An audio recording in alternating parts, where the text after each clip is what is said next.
아침에 일어나자마자 물을 마시는 게 건강에 좋다는 말 많이 들어보셨을 겁니다. 실제로 많은 부분에서 맞는 말이죠. 하지만 잘 알려지지 않은 부분도 있습니다. 아침 수분 섭취이지만 방법이 잘못되면 오히려 몸에 부담이 될 수 있다는 점입니다. 단순히 물일 뿐인데 그게 해로울 수도 있다니 의외죠. 그런데 나이가 들수록 몸의 반응은 달라집니다. 예전엔 괜찮았던 습관도 지금은 불편함으로 돌아올 수 있습니다. 그건 잘못하고 있어서가 아니라 이제 내 몸이 더 세심한 보살핌을 필요로 하기 때문입니다. 수십 년을 살아오며 몸속 장기들은 끊임없이 일해왔고 그만큼 아침에 깨어나는 순간 몸은 아주 민감한 상태에 놓여 있습니다. 호르몬도 재조정되고 혈압도 변동하며 위와 근육도 아직 완전히 깨어나지 않은 상태죠. 그래서 이 시기에 무심코 물을 마시면 오히려 몸이 당황할 수 있습니다. 이번 영상에서는 많은 사람들이 아침 수분 섭취에서 자주 저지르는 5가지 실수를 짚어보려 합니다. 대부분 본인도 실수하고 있다는 걸 인식하지 못한 채 반복하고 있죠. 이 영상을 끝까지 보신다면 어떤 부분을 피해야 하는지 알게 될 뿐만 아니라 아침에 첫 몇 분 동안 내 몸을 어떻게 돌보면 좋을지도 자연스럽게 감이 오실 겁니다. 그리고 본격적으로 시작하기 전에 당신에 대해 조금 더 알고 싶습니다. 지금 이 영상을 보고 계신 당신은 몇 살이신가요? 그리고 어느 지역에서 시청 중이신가요? 댓글로 남겨주세요. 당신의 이야기를 읽는 것은 저에게 큰 기쁨이 될 것입니다. 당신이 나누어 주시는 삶의 경험 하나하나가 우리의 이 공간을 더욱 따뜻하고 가까운 곳으로 만들어 줄 거라고 믿습니다. 그럼 이제 함께 시작해 볼까요? 첫 번째 실수 공복에 찬물 마시기. 아침에 일어나자마자 냉장고에서 꺼낸 찬물을 한 컵 가득 들이켜 본 적 있으신가요?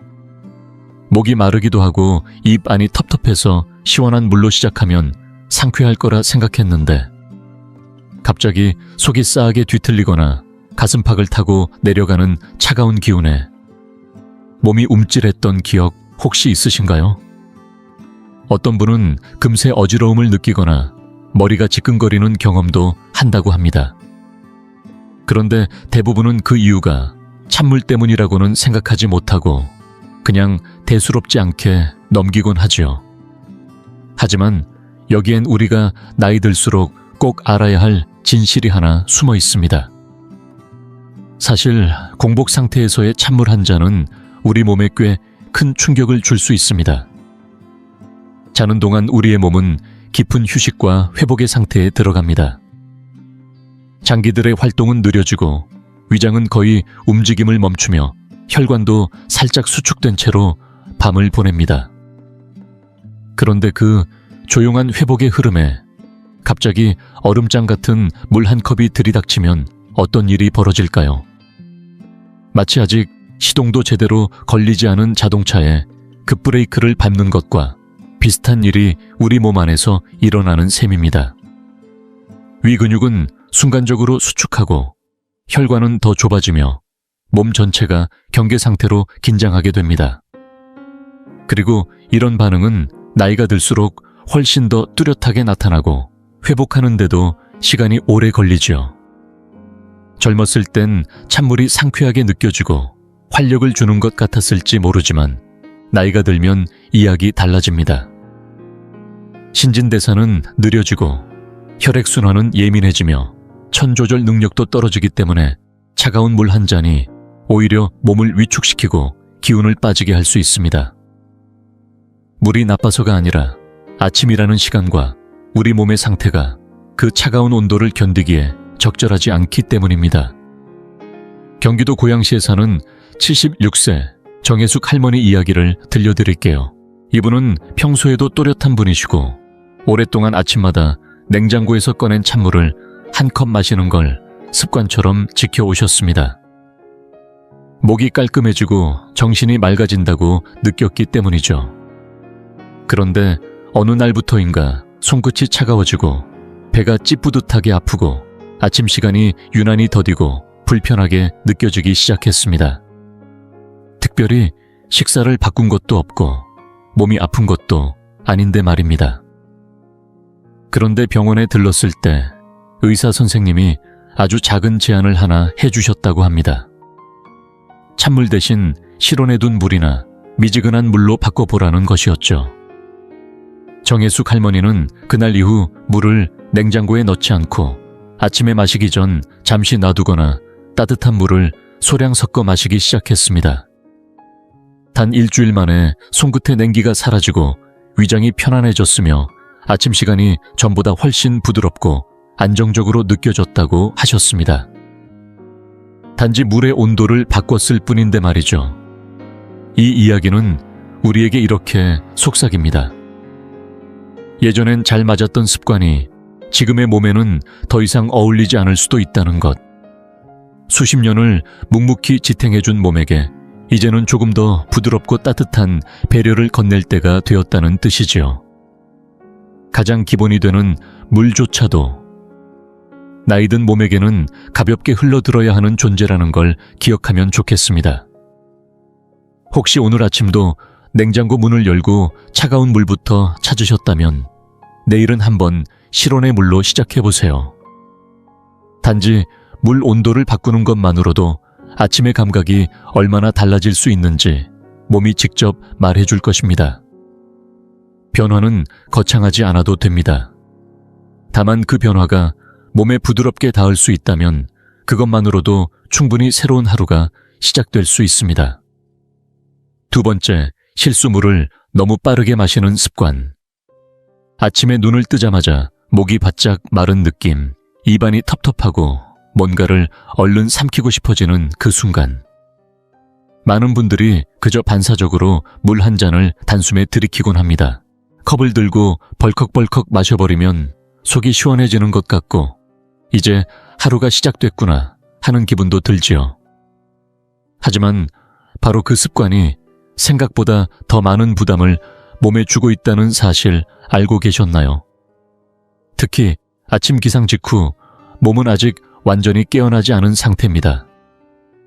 심장은 서서히 박동을 올리고 있고 혈압은 일정한 리듬을 찾아가는 중이며 위 점막은 자극에 민감하게 반응할 준비를 하기도 전입니다.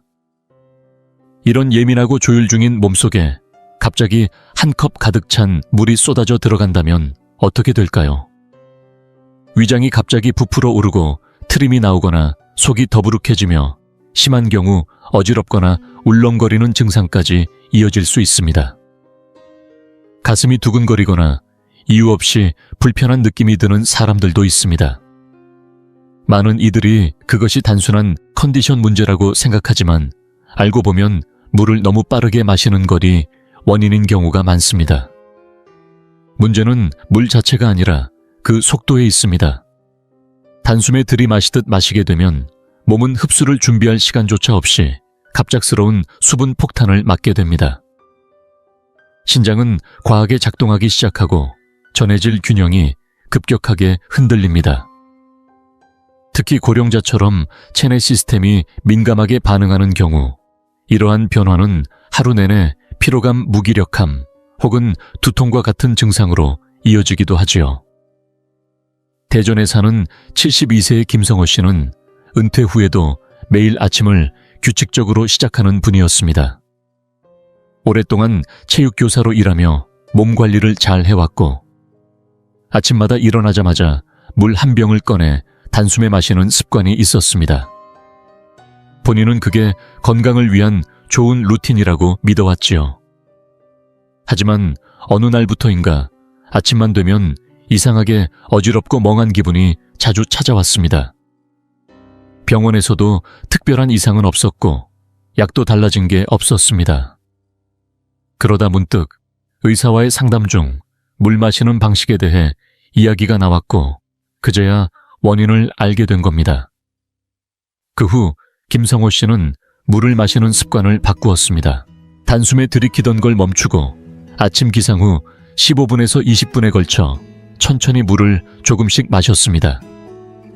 컵을 입에 대기 전에 숨을 한번 깊이 들이마시고 앉은 자세로 호흡을 가다듬은 뒤 한 모금씩 천천히 삼키는 식이었지요. 그렇게 바꾼 지 며칠 지나지 않아 어지럼증은 감쪽같이 사라졌고 아침 시간이 한결 더 부드럽고 안정감 있게 느껴졌다고 합니다. 특별한 약을 바꾼 것도 복잡한 처방을 받은 것도 아니었습니다. 단지 물을 마시는 방식 하나를 바꿨을 뿐이었지요. 이 이야기는 이렇게 말해줍니다. 우리 몸은 아침부터 폭우처럼 쏟아지는 물을 원하지 않습니다. 천천히 흘러드는 실개천 같은 물 한 잔을 조심스럽게 맞이해 주길 바랍니다. 일어나자마자 숨을 고르고 의자에 앉아 눈을 감고 한 모금씩 물을 받아들이는 그 짧은 시간은 단지 물을 마시는 행위가 아니라 하루를 사랑스럽게 여는 마음의 의식이 될 수 있습니다. 그것은 경주가 아니라 몸을 돌보는 작은 의식입니다. 혹시 지금까지 아침마다 물을 쭉 들이키는 게 습관이었다면 내일은 한번 천천히 몸의 속도에 맞춰 마셔보세요. 때로는 가장 사소한 변화가 가장 큰 차이를 만들어줍니다. 그리고 그 차이는 당신의 하루를 훨씬 부드럽고 안정감 있게 바꿔줄 수 있습니다. 지금 이 영상을 계속 시청하고 계시고 저희가 나눈 이야기들이 정말 유익하다고 느껴지신다면 댓글에 숫자 3번을 남겨주세요. 그 한 글자가 당신께서 여전히 저희와 함께하고 계시다는 따뜻한 신호가 되어 큰 힘이 됩니다. 아직 채널을 구독하지 않으셨다면 지금 구독 버튼을 누르시고 알림 설정도 함께 해주세요. 앞으로 올라올 소중한 영상들을 놓치지 않으실 수 있습니다. 당신의 응원은 저희에게 큰 힘이 됩니다.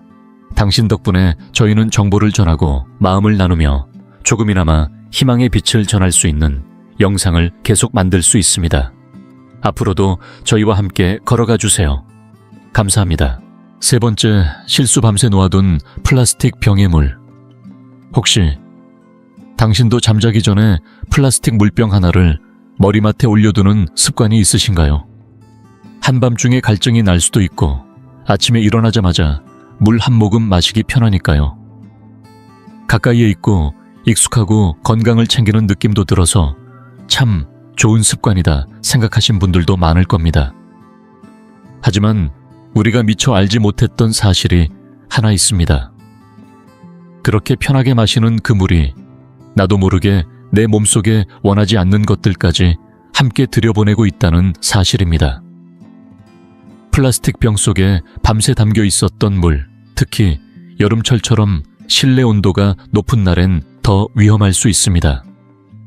겉보기에야 그냥 평범한 물이지만 그 병 안에서는 시간과 온도에 따라 눈에 보이지 않는 화학물질이 서서히 물로 스며들고 있을 수 있습니다. 그 중에서도 가장 많이 거론되는 것이 바로 비스페놀 A 줄여서 BA라고 불리는 성분입니다. 저가형 플라스틱이나 오래된 물병에서 흔히 발견되는 이 물질은 인체의 호르몬 시스템에 영향을 주는 내분비계 교란 물질로 알려져 있지요. 물론 BA-FREE라고 적혀 있는 제품도 요즘 많습니다. 그런데 안심하기엔 이릅니다. BPA를 대체하는 다른 화학 성분들 역시 유사한 작용을 하며 특히 시간이 지나고 열이 더해질수록 그 영향력은 커질 수 있습니다. 나이가 들수록 호르몬 균형은 원래부터 예민해지고 복잡해지는데 여기에 외부 물질까지 개입하게 되면 몸의 조절 능력은 점점 흔들리기 시작합니다. 갑자기 피곤이 몰려오거나 이유 없이 기분이 가라앉거나 속이 더부룩하고 부은 듯한 느낌이 반복되는데도 원인을 몰라 답답해하는 분들. 혹시 그 시작이 머리맡에 그 물병이었을지도 모릅니다. 부산에 사는 78세 박재영 어르신은 물을 자주 챙겨 드시던 분입니다. 주무시기 전 수돗물로 병을 채워 머리맡에 두고 아침이면 한 모금씩 마시는 걸 수십 년간 습관처럼 이어오셨지요. 물을 잘 마시는 건 건강에 좋은 일이라 믿고 계셨고 식단도 늘 일정하게 유지해 오신 분입니다. 그런데 어느 순간부터 아침마다 머리가 지끈거리고 속이 알 수 없이 불편하며 밤새 잤는데도 몸이 개운하지 않았다고 합니다. 병원 진료에서도 특별한 이상은 없었고 피검사도 문제 없었기에 오히려 더 답답함이 커졌지요. 그런데 영양 상담을 받던 중 우연히 물을 담는 용기에 대한 이야기가 나왔고 박 어르신은 그제서야 자신의 물병 습관을 돌아보게 됩니다. 매일 밤 같은 플라스틱 병에 물을 채우고 머리맡 스탠드 아래에 두었던 그 병이 문제일 수 있다는 걸 처음 깨달은 순간이었지요. 이후 그는 유리병으로 바꾸고 아침마다 신선한 물을 새로 따르는 습관으로 전환했습니다. 불과 2-3주 만에 머리의 묵직함이 사라지고 속도 편안해졌으며 잠든 다음 날 아침이 훨씬 가볍게 느껴졌다고 말합니다. 어떤 약도 필요 없었습니다. 단지 물이 담긴 그릇 하나를 바꿨을 뿐인데 몸이 그렇게 반응한 겁니다. 물론 하루 한두 번 플라스틱 병에서 물을 마셨다고 해서 당장 문제가 생기진 않습니다. 하지만 그것이 매일매일 매주 매달 반복된다면 이야기는 달라집니다. 간, 신장 내분비계처럼 우리 몸의 핵심 기관들은 이러한 미세한 독소들을 끊임없이 처리해야 하고 특히 고령자의 몸은 그 과정을 훨씬 더 민감하게 겪게 되지요.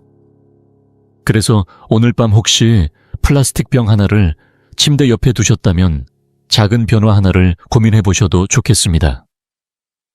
유리나 스테인리스로 된 병으로 바꾸고 매일 아침 깨끗한 물로 새롭게 시작하는 것. 이 사소한 습관의 변화가 생각보다 더 큰 안정을 몸에 선물해 줄 수 있습니다. 물은 늘 옳지만 물을 담는 그릇은 우리 몸을 더 깊이 배려해야 한다는 것. 오늘부터 기억해 두시면 좋겠습니다. 네 번째 실수, 약 복용 직후에 과도한 물 섭취. 아침 일상 중 가장 익숙한 루틴 중 하나는 약을 먹고 물을 마시는 일입니다. 대부분의 분들이 약은 반드시 물과 함께 복용해야 한다는 말을 믿고 따르죠. 의사나 약사도 그렇게 이야기하니까요. 그래서 눈을 뜨자마자 약을 챙기고 바로 큰 컵에 담긴 물을 한 번에 넘기며 이제 오늘도 건강하게 시작됐다 고 느끼시는 분들 정말 많으실 겁니다. 그런데 말입니다. 이 과정에서 잘 알려지지 않은 결정적인 변수가 하나 있습니다. 바로 물의 양과 속도, 그리고 복용 시점의 위장 상태입니다. 어떤 약이든 복용 후에는 우리 몸에 흡수되는 과정이 필요합니다. 하지만 그 직전에 너무 많은 물을 급하게 들이키면 생각보다 큰 부작용이 생길 수 있습니다. 위가 아직 비어 있을 때 물을 한꺼번에 마시면 위 점막을 자극해서 속쓰림, 메스꺼움, 복부 팽망함, 심지어는 속울렁거림까지 유발할 수 있죠. 반대로 이미 식사를 든든히 마친 후 약을 복용해야 하는 약인데 그 타이밍에 물을 지나치게 많이 마시게 되면 위 안에서 음식과 약물이 엉켜 흡수율 자체가 떨어지는 상황도 생길 수 있습니다. 특히 위산 분비나 소화 능력이 예민한 고령자의 경우 이 차이는 약효에 직접적인 영향을 미칩니다. 아침에 우리 몸은 아직 조율 중인 악기와도 같습니다. 호르몬은 서서히 분비되기 시작하고 위의 산도도 정돈되어 가는 시점인데 그 미세한 균형에 갑작스러운 수분과 약물이 동시에 들어오면 몸은 당황하고 거부 반응을 보이게 되죠. 아무렇지도 않게 반복하던 그 습관이 사실은 아침 내내 몸을 불편하게 만드는 보이지 않는 원인일 수 있다는 사실 한 번쯤 생각해 보셔야 합니다. 광주에 사는 80세 이복순 여사님의 이야기가 있습니다. 수년째 갑상선 약을 꾸준히 복용해 오셨고 항상 같은 시간 같은 방법으로 약을 드셨습니다. 알람이 울리면 약을 먼저 삼키고 바로 물을 컵 가득 마신 뒤 거실로 나가 식사를 준비하곤 했지요. 그런데 어느 날부터인지 이유 없는 메스꺼움이 반복되기 시작했습니다. 약도 그대로 식사도 같고 건강검진도 별 이상 없었는데도 아침이면 속이 울렁거리고 어지러운 느낌이 따라붙었죠. 처음엔 나이 탓인가 싶어 넘겼지만 어느 날 주치의가 물었습니다. 약 드실 때 물은 얼마나 드세요? 그 질문 하나로 상황이 바뀌었습니다. 이복순 여사님은 그 자리에서 깨달았습니다.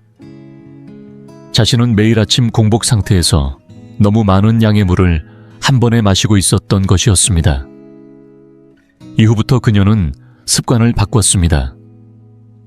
약을 삼킬 만큼의 물만 소량으로 천천히 마시고 아침 식사는 40, 50분 정도 천천히 시간을 두고 시작했죠. 그렇게 바꾼 지 일주일도 채 되지 않아 울렁거림이 사라졌고 몸의 흐름이 한결 차분해졌다고 말씀하셨습니다. 약도 그대로 음식도 그대로였는데 단지 물 마시는 방식만 달라졌을 뿐입니다. 이 사례가 전하는 메시지는 분명합니다. 무조건 많은 물이 좋은 것도 아니고 무조건 빈속이 나쁜 것도 아닙니다. 중요한 건 내 몸의 상태와 약의 특성에 맞는 섬세한 조율입니다. 만약 요즘 아침마다 이유 없이 속이 더부룩하거나 집중력이 흐릿하고 몸이 금세 피곤해진다고 느끼셨다면 나이 탓이나 약 부작용이라 치부하기 전에 먼저 약 복용과 물 섭취 사이의 관계를 살펴보는 게 좋습니다. 조금만 천천히 마시고 한 모금 한 모금 몸의 반응을 느껴보세요. 식사와 약의 간격을 넉넉하게 두고 위장이 깜짝 놀라지 않도록 시간을 주세요. 꼭 뭔가 새로운 걸 시도해야 좋은 게 아닙니다. 때로는 우리가 이미 하고 있는 일을 조금 더 부드럽고 사려 깊게 바꾸는 것, 그것이 가장 지혜로운 변화일 수 있습니다. 그리고 그 부드러움이 여러분의 하루를 훨씬 편안하고 안정적으로 만들어줄 것입니다. 5번째, 실수. 아침 식사 없이 물만 마시는 습관. 요즘 여기저기서 들려오는 건강 정보들 정말 다양하지요. 어떤 사람은 아침 공복에 물만 마시고 식사는 건너뛰라고 하고 또 어떤 전문가는 아침을 반드시 챙겨야 한다고 말합니다. 이렇게 상반된 조언 속에서 우리처럼 나이가 든 사람들은 늘 고민하게 됩니다. 도대체 내 몸엔 어떤 게 맞는 걸까? 사실 젊고 활력이 넘칠 때는 아침을 건너뛰는 것도 큰 무리가 없을 수 있습니다. 간헐적 단식이 유행하면서 많은 사람들이 아침 식사를 생략하고 물이나 커피만으로 하루를 시작하곤 하지요.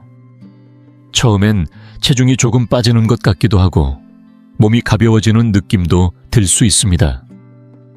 하지만 문제는 그 상태가 오래 지속되었을 때 우리 몸이 보내는 작은 신호들을 놓치기 쉽다는 데 있습니다. 아침에 일어나면 우리 몸은 이미 8시간, 길게는 10시간 가까이 아무것도 섭취하지 않은 상태입니다. 혈당은 낮아져 있고 간에 저장된 에너지원은 거의 고갈되어 있으며 뇌는 밤새 활동을 쉬었지만 이제 다시 깨어나야 하는 시점입니다. 그런데 이때 물만 마시고 아무 영양소도 공급하지 않으면 어떻게 될까요? 겉으론 멀쩡해 보여도 속에서는 에너지를 애써 짜내고 있는 상태가 됩니다. 처음엔 괜찮게 느껴질 수도 있습니다. 하지만 시간이 지나며 점점 피로감이 쌓이고 손이 떨리거나 머리가 멍해지기도 하며 감정이 예민해지고 사소한 일에도 짜증이 나는 등 정신적, 신체적 불균형이 드러나기 시작합니다. 많은 분들이 이런 변화를 스트레스나 수면 부족 탓으로 돌리지만 실제로는 단순한 영양 결핍일 가능성이 높습니다. 서울에 사는 69세 정영선 여사님도 그런 경우였습니다. 깔끔하고 자기관리에 철저한 분으로 어느 날부터 아침을 간소화하겠다는 결심을 하셨습니다. 물만 마시고 아침은 생략하고 점심을 제대로 챙겨 먹는 식으로 하루를 운영하기 시작한 것이지요. 처음엔 살도 조금 빠지고 속도 덜 부담스러워져서 이거다 싶었다고 합니다. 그런데 몇 주가 지나면서 이상한 변화가 찾아왔습니다. 갑자기 기분이 가라앉고 단어가 잘 떠오르지 않고 같은 말을 자꾸 반복하게 되는 자신을 느끼기 시작한 겁니다. 딸이 걱정스러운 눈으로 병원 진료를 권유했고 정밀 검사까지 받았지만 결과는 정상이었습니다. 그제서야 여사님은 아침 루틴을 돌아보게 되었고 영양사와 상담 끝에 아주 작고 단순한 변화를 시도해보기로 했습니다. 매일 아침 삶은 달걀 하나, 통밀 토스트 반 조각, 그리고 바나나나 사과처럼 소화, 잘 되는 과일을 곁들인 소박한 식사를 시작한 겁니다. 놀라운 건 변화가 그리 오래 걸리지 않았다는 겁니다. 며칠 지나지 않아 머리가 맑아졌고 감정의 기복이 줄었으며 하루의 흐름이 훨씬 부드럽게 이어졌다고 하셨습니다. 그 작은 한 끼가 여사님께 다시 자신 같다는 느낌을 돌려주었던 것이죠. 특별한 보충제나 약이 필요했던 게 아니라 그저 내 몸이 아침에 가장 먼저 원하고 있던 연료를 제대로 채워줬을 뿐이었습니다. 여기서 꼭 기억하셨으면 하는 말이 있습니다. 적게 먹는 것이 항상 좋은 선택은 아닙니다. 특히 아침 식사처럼 하루의 시작을 결정짓는 순간엔 더욱 그렇습니다. 물론 물은 중요합니다. 몸의 순환을 도와주고 세포를 깨우는데 없어선 안 되는 존재지요. 하지만 그 물 위에 뇌를 움직이고 근육을 지탱해줄 진짜 에너지가 더해질 때 하루는 훨씬 더 단단하고 안정적으로 시작됩니다. 혹시 지금 아침을 건너뛰고 계신다면 내일은 아주 작게라도 시작해보세요. 견과류 한 줌, 미음 한 공기, 오트밀 한 숟갈 과일 한 조각도 좋습니다. 내 몸이 원하는 건 화려한 식탁이 아니라 잊히지 않고 채워지는 작은 배려일지도 모릅니다. 그런 배려 하나가 하루 전체를 지켜줄 수 있다는 걸 느끼게 될지도 모릅니다. 참 신기하죠. 평생 마셔온 물 한 잔이 나이가 들수록 이렇게 다르게 느껴질 수 있다는 것. 물이 변한 게 아니라 우리가 변했기 때문입니다.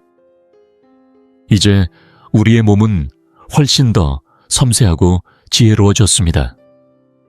예전엔 그냥 넘겼던 작은 변화에도 이제는 반응을 보냅니다. 그만큼 몸은 우리에게 귀 기울여 달라고 조용히 요청하고 있는 거죠. 오늘 우리가 나눈 이야기도 결국 그겁니다. 두려움이나 규칙이 아닌 깨달음의 이야기입니다. 매일 아침 몸이 보내는 작은 신호를 눈여겨보는 것, 그게 건강의 시작일지 모릅니다. 아침마다 몸이 무겁고 배가 더부룩하고 불안하거나 멍한 기분이 든다면 그게 꼭 큰 문제가 있어서가 아닐 수 있습니다. 그저 나의 아침 루틴이 내 몸의 흐름과 조금 어긋나 있었던 것뿐일지도요. 내일 아침엔 얼음처럼 차가운 물 대신 실온의 물로 부드럽게 시작해보는 건 어떨까요? 아니면 서두르지 말고 한 모금씩 천천히 음미하며 마셔보는 것도 좋습니다. 혹은 오래된 플라스틱 병 대신 유리병에 신선한 물을 담아보는 것도 하나의 변화가 될 수 있습니다. 아니면 물만 마시는 습관에 삶은 달걀 하나, 바나나 한 조각 같은 작은 아침 식사를 더해보는 것도 좋겠죠. 혹시 이 영상 속 어떤 말이 마음에 닿았다면 뭔가 하나라도 이건 나한테 해당되는 이야기 같아 하는 순간이 있었다면 그것만으로도 이미 소중한 변화가 시작된 것입니다. 그건 아직도 내 몸을 배우고 있고 건강을 향해 나아가고 있다는 뜻이니까요. 그리고 그 마음가짐만큼 강력한 건강 습관은 없습니다. 오늘 이 시간을 함께 해주셔서 정말 감사합니다. 내일 아침 이 중 한 가지라도 조심스럽게 실천해보세요. 몸이 분명히 신호를 보낼 겁니다. 지금 잘하고 있어요. 라는 속삭임으로요. 이 영상이 도움이 되셨다면 조용히 고민하고 있을지도 모를 가족, 친구 혹은 이웃과 함께 나눠보세요. 생각보다 많은 사람들이 같은 문제를 겪고 있을 수 있으니까요. 그리고 앞으로도 이렇게 부드럽고 솔직한 건강 이야기를 계속 함께 나누고 싶으시다면 구독이나 팔로우 버튼을 눌러주세요. 왜냐하면 여러분의 편안함도 명료함도 존재 자체도 그 무엇보다 중요하니까요. 오늘 하루도 부디 당신 자신을 잘 돌봐주세요. 그럼 곧 다시 찾아뵙겠습니다. 예순을 넘기고 나면 과연 누구가 끝까지 내 곁에 남아줄까 하는 생각이 들기 시작합니다. 젊었을 때는 답이 명확해 보입니다. 가족 오랜 친구들, 수십 년을 함께한 사람들이라 생각하죠. 하지만 나이가 들수록 현실은 조금씩 달라집니다.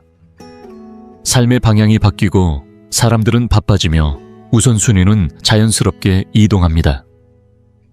그리고 어느 순간 그토록 믿고 의지하던 관계들이 예전만큼 든든하지 않을 수 있다는 사실을 깨닫게 됩니다. 이번 영상에서는 나이가 들수록 가족보다 더 믿을 수 있는 6가지 삶의 기둥을 소개하려고 합니다. 이 이야기는 사람을 밀어내자는 것이 아닙니다. 진정한 안정감이 어디서 비롯되는지를 이해하고 인생의 위기 앞에서도 결코 무너지지 않도록 준비하는 것입니다. 이 6가지 기둥을 바탕으로 기반을 다져나가면 어떤 상황에서도 흔들림 없이 나를 지켜낼 수 있는 안정과 자립을 갖추게 됩니다. 영상을 끝까지 함께 해주세요. 이 6가지는 여러분이 지원이라는 개념을 바라보는 시선을 완전히 바꿔줄지도 모릅니다. 그리고 마지막까지 다 보신다면 더 이상 혼자라는 느낌도 대비되지 않은 불안함도 남지 않게 될 것입니다. 자, 이제 시작합니다. 그리고 본격적으로 시작하기 전에 당신에 대해 조금 더 알고 싶습니다. 지금 이 영상을 보고 계신 당신은 몇 살이신가요? 그리고 어느 지역에서 시청 중이신가요? 댓글로 남겨주세요. 당신의 이야기를 읽는 것은 저에게 큰 기쁨이 될 것입니다. 당신이 나누어 주시는 삶의 경험 하나하나가 우리의 이 공간을 더욱 따뜻하고 가까운 곳으로 만들어줄 거라고 믿습니다. 그럼 이제 함께 시작해 볼까요? 하나, 재정적 안정, 평생 가장 든든한 버팀목. 물질적인 안정이란 우리가 살아가는 동안 가장 현실적이고도 확실한 버팀목이 되어주는 존재입니다.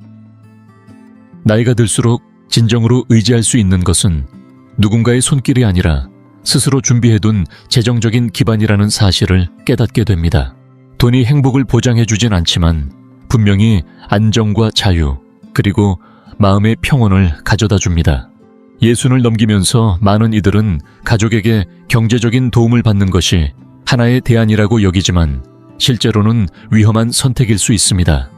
자녀들도 각자의 삶이 있고 그들만의 지출과 책임이 있으며 아무리 부모를 사랑하더라도 필요한 순간에 여유가 없을 수도 있습니다. 예를 들어보세요. 72살의 김용호 씨는 평생 자녀들을 위해 헌신해 왔습니다.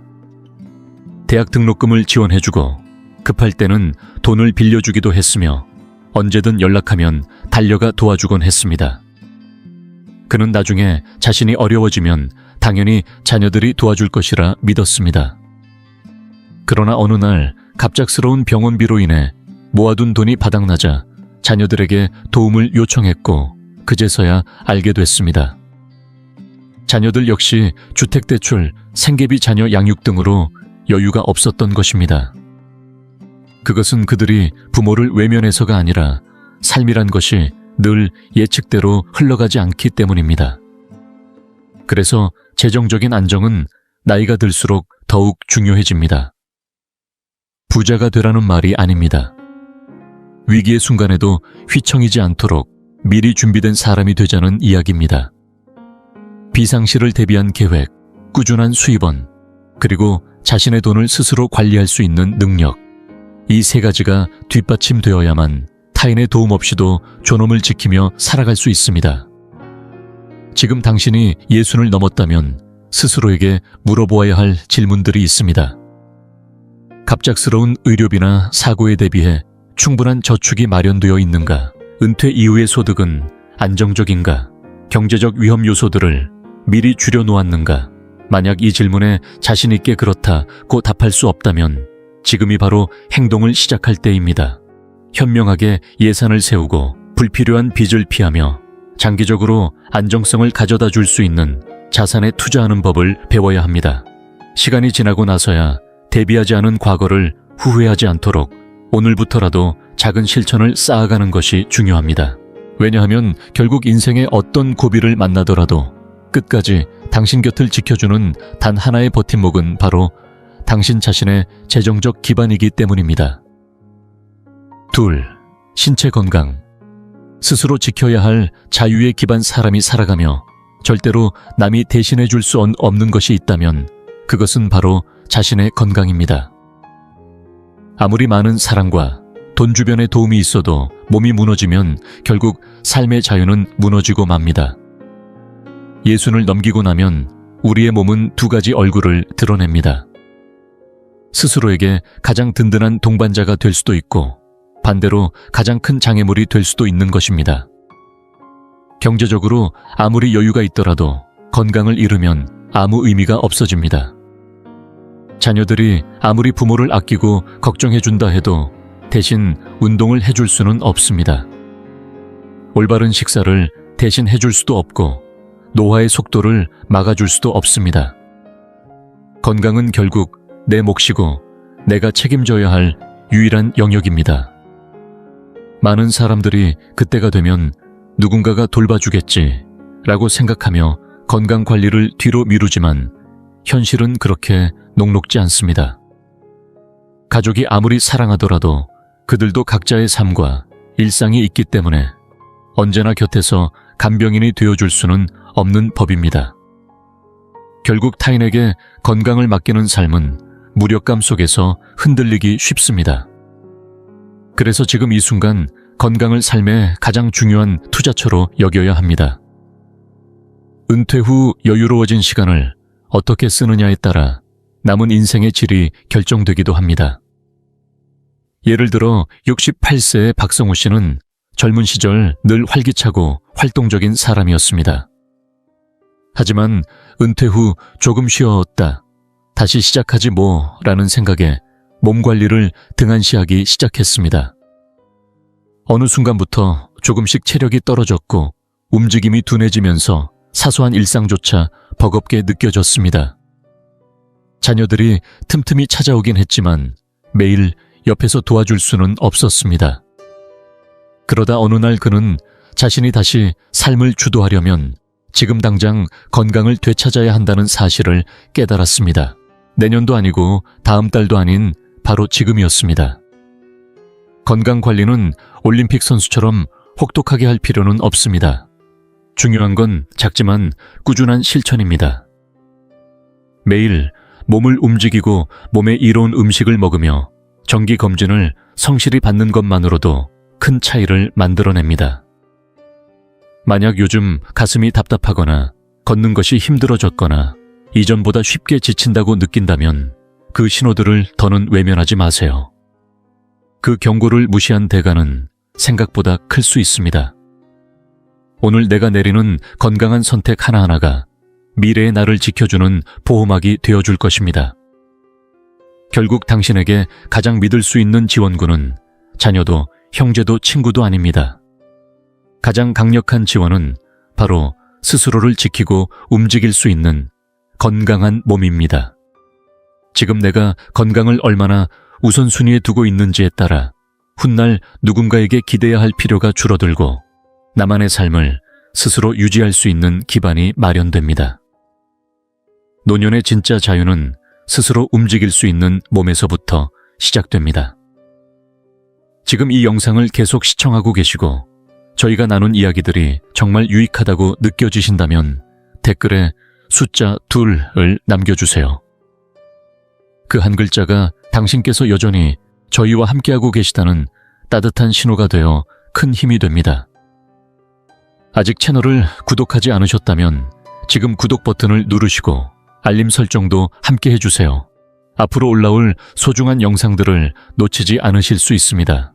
당신의 응원은 저희에게 큰 힘이 됩니다.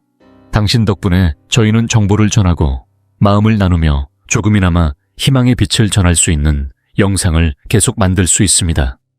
앞으로도 저희와 함께 걸어가 주세요. 감사합니다. 셋. 사회적 관계.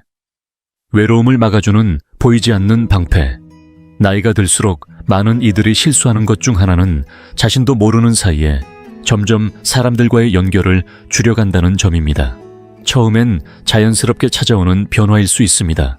가까웠던 친구들이 멀리 이사가거나 사랑하는 이들이 하나둘 세상을 떠나고 어느 순간 주변을 둘러보면 말동무조차 드물어진 자신을 발견하게 됩니다. 이렇게 점점 줄어든 사회적 관계망은 우리 삶에서 감정적인 빈틈을 남기고 그 빈틈은 생각보다 더 큰 영향을 끼치게 됩니다. 특히 예순 이후의 외로움은 단순한 감정의 문제가 아닙니다. 신체 건강에도 인지 능력에도 심지어 기대 수명에도 깊이 작용합니다. 많은 사람들이 그래도 가족은 옆에 있어주겠지 라고 믿지만 현실은 조금 다릅니다. 자녀들은 각자의 삶을 살아갑니다. 직장이 있고 배우자가 있고 자녀가 있는 그들에겐 시간이 부족합니다. 아무리 부모를 아끼고 사랑하더라도 당신의 외로움을 채워줄 유일한 존재가 되어줄 순 없습니다. 그래서 노년의 삶을 든든히 받쳐주는 기둥 중 하나는 바로 사회적 관계망입니다. 당신의 안부를 물어주고 함께 웃음을 나누고 삶의 활기를 불어넣는 사람들. 이들과의 관계는 단순한 사치가 아니라 생존과 직결된 필수 조건입니다. 예를 들어보겠습니다. 일흔셋의 이정숙 씨는 오랫동안 자녀들과의 관계에만 의지해왔습니다.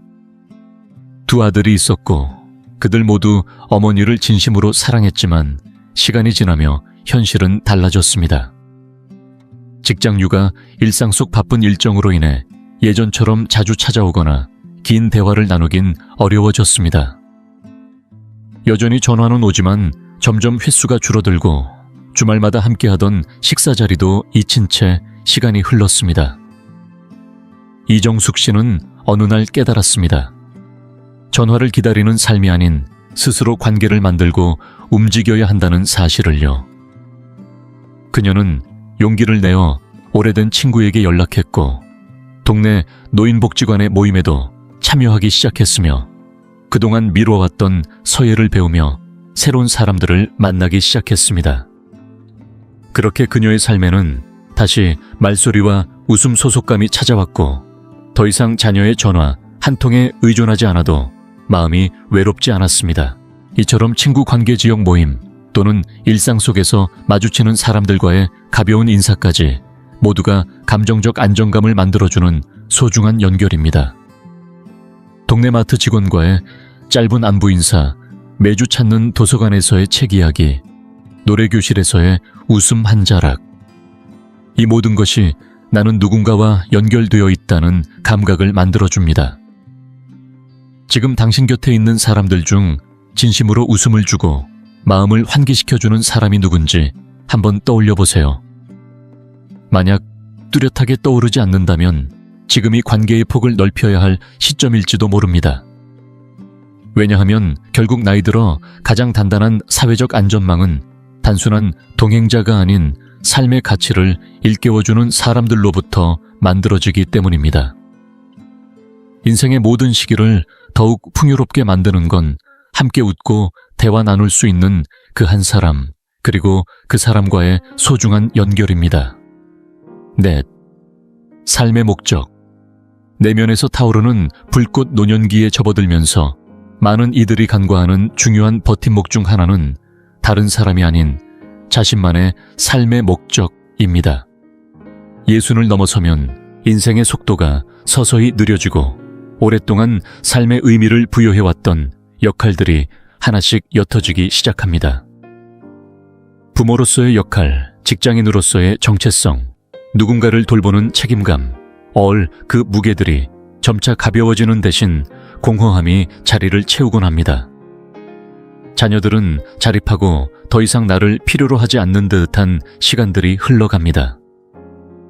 이때 삶의 방향이 흐릿해지면 존재감마저 점점 사라진 듯 느껴질 수 있습니다. 가족이 아무리 사랑해주고 곁에 있어준다 해도 나에게 삶의 목적을 대신 채워줄 수는 없습니다. 나는 왜 오늘 아침 눈을 떴는가? 라는 질문에 스스로 답할 수 있어야 합니다. 그 이유는 누군가가 정해주는 것이 아니라 내가 스스로 만들어가는 것입니다.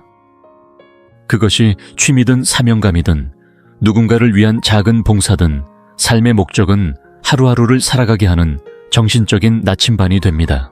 단순히 하루를 버티는 것이 아니라 세상과 연결되고 있는 감각을 지켜주는 핵심 동력입니다. 70살의 정인호 씨는 40년 넘게 기술직 엔지니어로 일한 후 은퇴했습니다.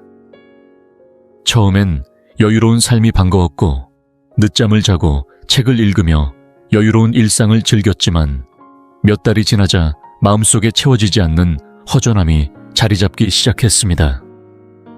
시간은 있었지만 의미는 없었습니다. 간혹 자녀들이 들러 안부를 묻고 갔지만 정 씨는 점점 스스로의 자리가 희미해지는 기분을 느꼈습니다. 그러던 어느 날 그는 스스로 결심했습니다. 다시 무언가에 속한 삶을 살아보자고요. 지역 아동센터에 자원봉사를 신청하고 아이들에게 나무와 공구로 무언가를 만드는 방법을 가르치기 시작했습니다. 어느새 그는 아침마다 눈을 뜨며 기대하게 되었고 자신이 다시금 필요한 존재로 느껴지기 시작했습니다. 그렇게 그의 하루는 다시 의미로 채워졌고 삶은 다시 움직이기 시작했습니다. 삶의 목적은 반드시 직업에서 오는 것이 아닙니다. 새로운 것을 배우는 즐거움, 후배나 이웃에게 조언해주는 기쁨, 작은 화분을 키우며 느끼는 생명의 흐름 그림을 그리고 여행을 계획하고 자기 자신에게 과제를 주는 행위까지 이 모든 것이 마음을 생기 있게 유지해주는 중요한 요소입니다. 혹시 요즘 들어 이제 내 인생의 전성기는 지났구나 라고 느낀 적이 있다면 지금 그 생각을 바꾸어야 할 때입니다. 삶의 목적은 나이가 들수록 사라지는 것이 아니라 형태를 바꾸며 성장해가는 것입니다. 하루하루를 의미 있게 채워나가는 데 집중할수록 타인에게서 행복을 구걸하지 않아도 스스로 충만함을 느낄 수 있게 됩니다. 결국 당신을 앞으로 나아가게 하는 가장 강력한 힘은 누군가의 손이 아니라 당신 내면 깊은 곳에서 꺼지지 않는 열정의 불꽃이라는 사실을 잊지 마세요. 5. 감정 회복 탄력성. 삶의 바람에도 흔들리지 않는 내면의 뿌리. 나이가 들었다고 해서 인생의 시험이 끝나는 것은 아닙니다. 오히려 예순을 넘어서면 삶은 또 다른 방식으로 우리를 시험합니다. 친구와의 인연이 자연스럽게 줄어들고 오래 함께했던 이들이 세상을 떠나며 건강 또한 예전 같지 않다는 현실을 마주하게 됩니다. 익숙하던 삶의 풍경이 하나둘씩 사라질 때 때로는 세상이 더 외롭게 느껴질 수 있습니다. 하지만 이럴 때일수록 진정한 힘은 타인에게서가 아니라 자신의 내면에서 나옵니다. 감정을 다스리고 상실과 변화 속에서도 평온을 찾아가는 능력. 바로 이 감정 회복 탄력성이 우리가 계속 앞으로 나아가게 하는 핵심입니다. 많은 사람들이 힘들고 지칠 때 가족에게 위로를 기대합니다. 자녀들이나 형제자매 가까운 친척들이 나의 슬픔을 달래주길 바라지요. 그러나 현실은 각자 살아내느라 바쁘다는 것입니다. 아무리 사랑하는 사이라도 누군가의 감정적 지지를 지속적으로 책임질 수는 없습니다. 그래서 더욱 중요한 것이 바로 스스로의 마음을 다독이고 회복하는 힘을 키우는 일입니다. 이는 외로움을 견디기 위한 방어가 아니라 나 자신을 돌보고 지켜내는 가장 단단한 기반입니다. 이를 보여주는 사람이 있습니다. 바로 75살의 윤정희 씨입니다. 그녀는 40년을 함께한 남편을 먼저 떠나보낸 후 깊은 상실감에 빠졌습니다. 처음엔 자녀들에게 기대며 마음을 추스르려 했지만 시간이 지나며 알게 되었습니다. 아이들도 각자의 삶이 있고 모두가 그녀의 빈자리를 대신 채워줄 수는 없다는 것을요. 그녀는 결심했습니다. 슬픔에 잠긴 채로 시간을 흘려보내는 대신 자기 자신을 다시 일으켜 세우기로요. 지역에서 운영하는 유족 모임에 참석하며 같은 상실을 겪은 사람들과 마음을 나누었고, 매일 아침 감정을 글로 정리하며 감사를 기록했습니다. 그렇게 시간이 흐르자 윤정희 씨는 깨달았습니다. 자신의 슬픔을 치유하는 힘은 결국 자신의 마음속에서 나온다는 것을요. 누구도 대신해 줄 수 없지만 스스로는 자신을 회복시킬 수 있다는 것을요. 감정 회복 탄력성은 감정을 억누르거나 강한 척하는 것이 아닙니다. 아픔을 인정하고 그 감정을 건강하게 처리하며 고통을 품고도 앞으로 나아갈 수 있는 방법을 익히는 과정입니다. 때론 글쓰기일 수 있고 명상이나 상담 또는 혼자만의 성찰일 수도 있습니다.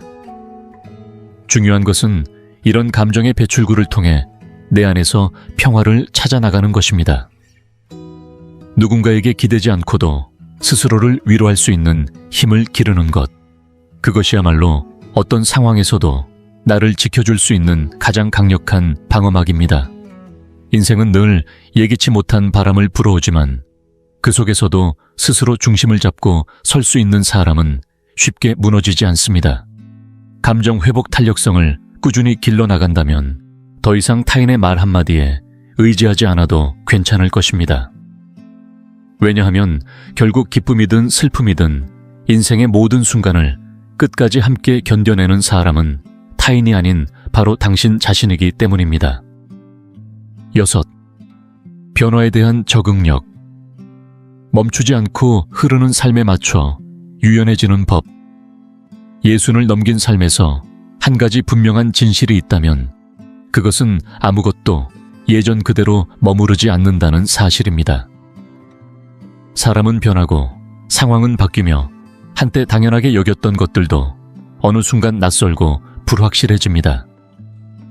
나이를 먹는다는 것은 과거를 지키는 일이 아니라 계속해서 변화해가는 세상에 자신을 맞춰 나가는 과정입니다. 노년기에 접어들며 가장 크게 어려움을 겪는 사람들의 공통점은 하나입니다. 바로 변화를 거부하고 과거에 머무르려 한다는 점입니다. 익숙했던 방식, 익숙했던 관계, 익숙했던 환경에 매달리며 현재를 있는 그대로 받아들이지 못합니다. 그러나 진정으로 삶을 즐기고 의미를 찾는 사람들은 이미 지나간 것에 집착하지 않고 지금 이 순간을 받아들이며 다가오는 변화에 마음을 열 줄 아는 사람들입니다. 많은 이들이 이 나이에 무슨 새로운 걸 하겠어 라고 생각하지만 그러한 사고방식이야말로 인생의 가능성을 막는 가장 큰 장애물이 됩니다. 변화에 적응한다는 것은 단순히 받아들이는 것이 아닙니다. 변화의 흐름 속에서 내게 맞는 방식으로 능동적으로 성장하려는 태도입니다. 이런 태도를 잘 보여주는 사례가 있습니다. 바로 78살의 이준호 씨입니다. 그는 평생 친구들과 직접 만나 이야기를 나누며 관계를 유지해왔습니다. 하지만 시간이 지나며 가까운 친구들이 하나둘 이사를 가거나 세상을 떠나면서 그는 점점 외로움을 느끼기 시작했습니다. 처음에는 노인이라면 다 이렇게 사는 거지 라며 받아들이려 했지만 어느 날 문득 생각이 들었습니다.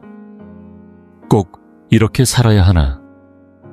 이준호 씨는 더 이상 고립되어 있지 않기 위해 스스로 변화를 선택했습니다. 처음엔 어색하고 낯설었지만 손자의 도움을 받아 영상통화 기능을 배우고 온라인 역사 토론 모임에 가입했습니다. 덕분에 멀리 있는 가족과도 자주 소통하게 되었고 새로운 친구들도 생겼습니다. 낯선 기술에 익숙해지는 데 시간이 걸렸지만 그는 변화에 맞서기보단 스스로 변화를 받아들이며 다시 활기를 되찾았습니다. 삶의 후반부를 잘 살아가는 사람들은 꼭 풍요롭거나 특별한 지원을 받는 사람들이 아닙니다. 오히려 자신만의 틀에 갇히지 않고 여전히 세상에 대한 호기심을 갖고 새로운 길을 찾아 나설 줄 아는 이들입니다. 문이 닫히면 다른 문을 찾고 관계가 달라지면 새로운 방식으로 연결하려 하고 뭔가 잘 안 되면 다른 방법을 시도해보는 사람들, 이들이야말로 진정한 유연함을 실천하는 사람들입니다. 이 적응력은 단순한 생존을 넘어 삶을 주체적으로 살아갈 수 있도록 만들어주는 강력한 힘입니다. 어떤 변화가 찾아오더라도 내가 움츠러들지 않고 그 흐름에 맞춰 나를 조율할 수 있다면 나는 결코 삶에서 밀려나지 않습니다.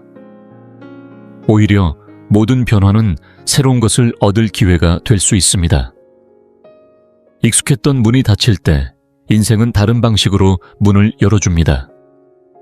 그 문을 찾을 줄 아는 유연한 태도, 그것이야말로 당신이 어떤 상황에서도 자신의 삶을 주도적으로 살아갈 수 있게 하는 마지막이자 가장 중요한 버팀목입니다. 예순을 넘긴 삶은 분명 많은 지혜를 품고 있지만 그만큼 새로운 도전과 불확실성도 함께 따라옵니다. 가족은 여전히 소중한 존재이지만 시간이 흐를수록 우리가 가장 믿을 수 있는 존재는 결국 자기 자신이 쌓아온 기반이라는 사실을 깨닫게 됩니다. 진정한 안정은 관계나 기대에 의존하는 것이 아니라 스스로 준비하고 다져온 6가지 기둥에서 비롯됩니다. 재정적인 안정은 갑작스러운 상황에도 휘청이지 않도록 당신의 일상을 지켜주는 가장 현실적인 기반이 되어줍니다. 신체 건강은 자유롭고 독립적인 삶을 유지하는 열쇠가 되며 사회적 관계는 정서적 연결과 삶의 활력을 되살려줍니다.